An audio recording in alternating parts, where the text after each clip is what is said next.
Today is week 3 of asking the question, how skilled are chatbots becoming at creative fiction? 4 chatbots were asked to create a previously undiscovered manuscript by a well-known writer.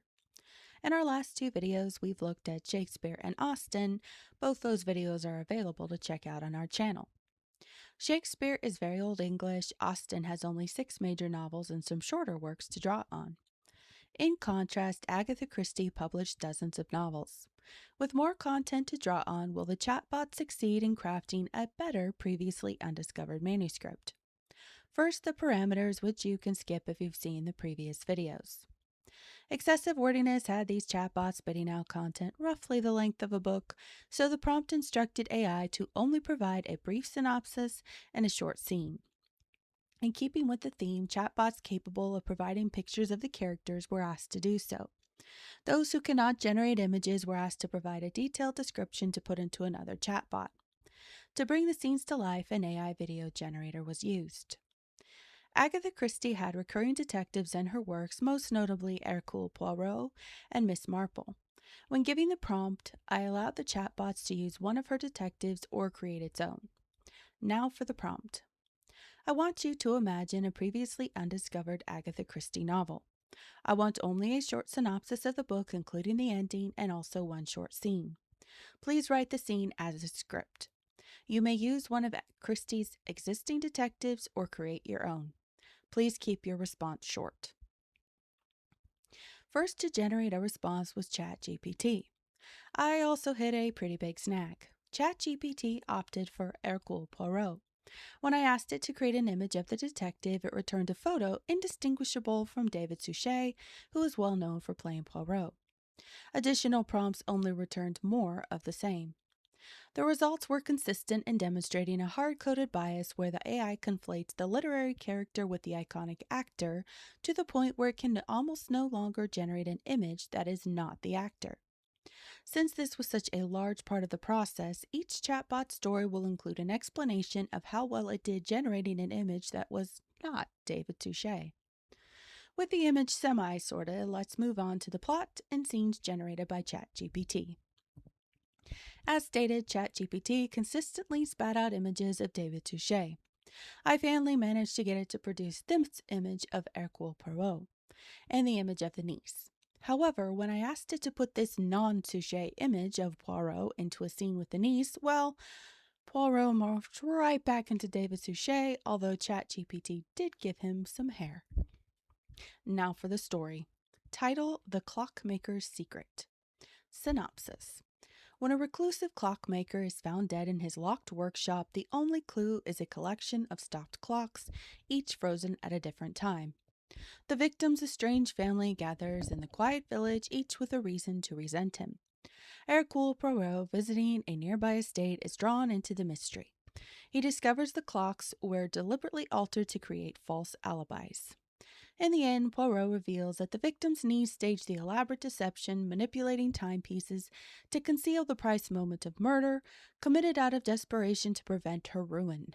She is quietly taken into custody as the truth resets all illusions. Now for the scene. It is curious, mademoiselle, that in a room devoted to time, none of it agrees. My uncle was eccentric. None.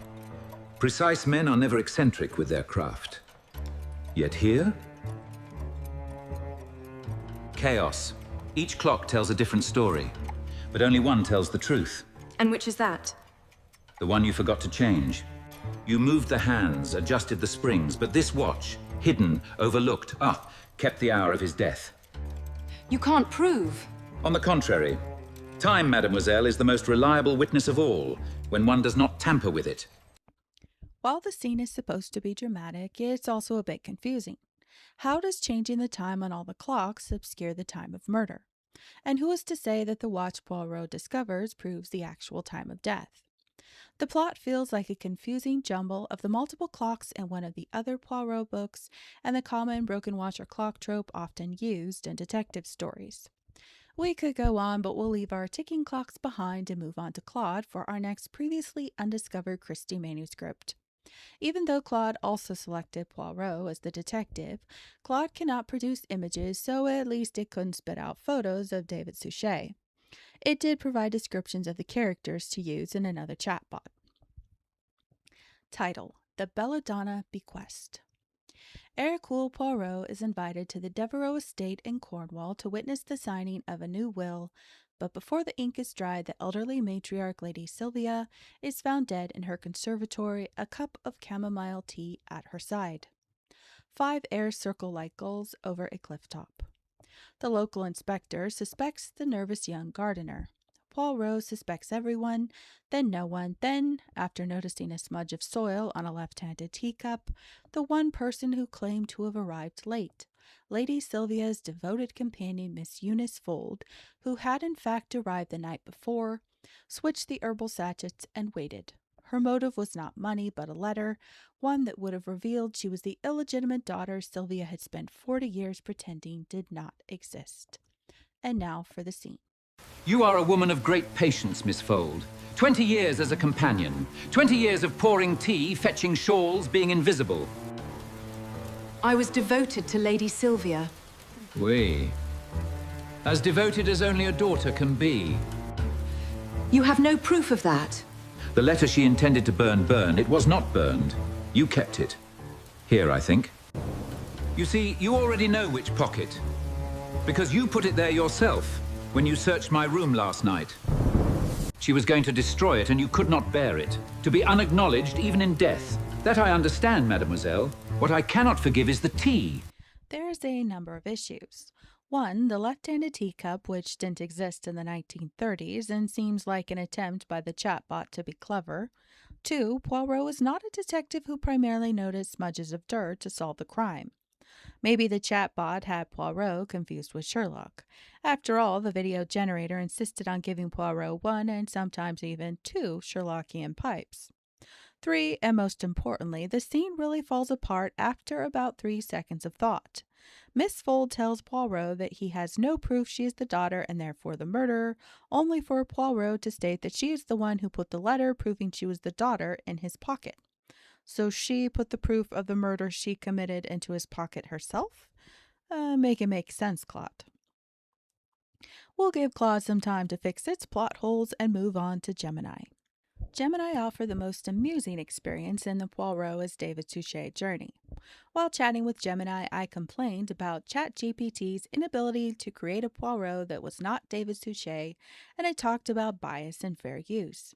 I then asked Gemini to create an image based on the book description that was absolutely not David Suchet. The result?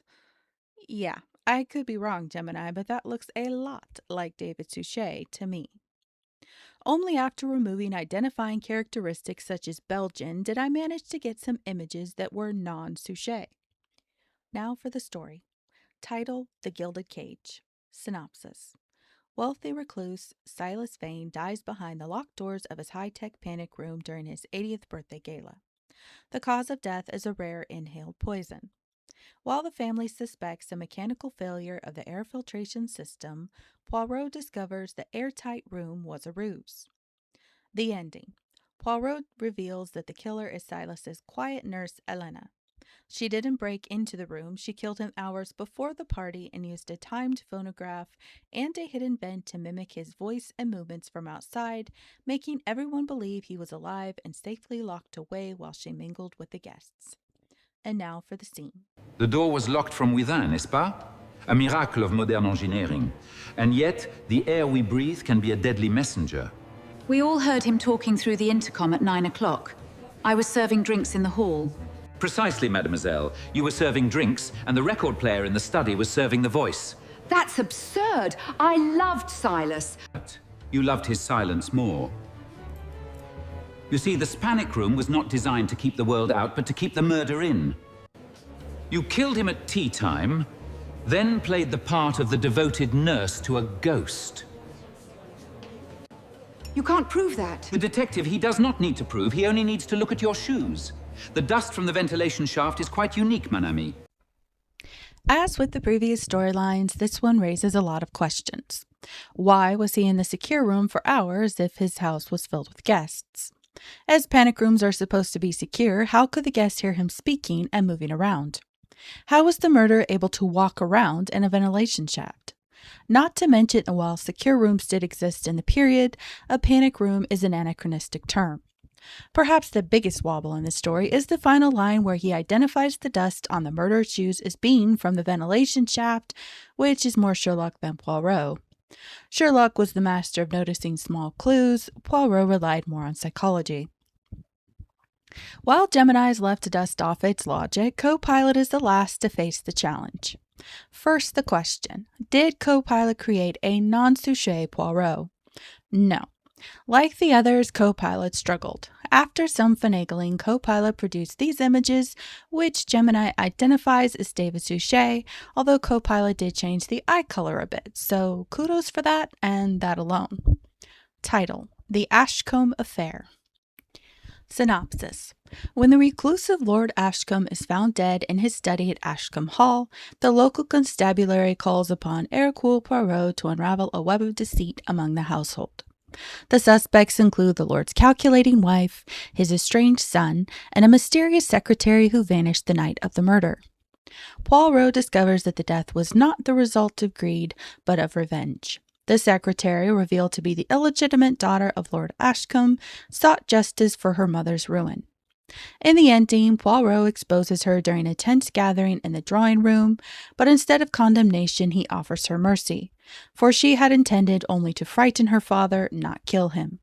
The case closes with Poirot reflecting that truth, like justice, is rarely pure. And now for the scene.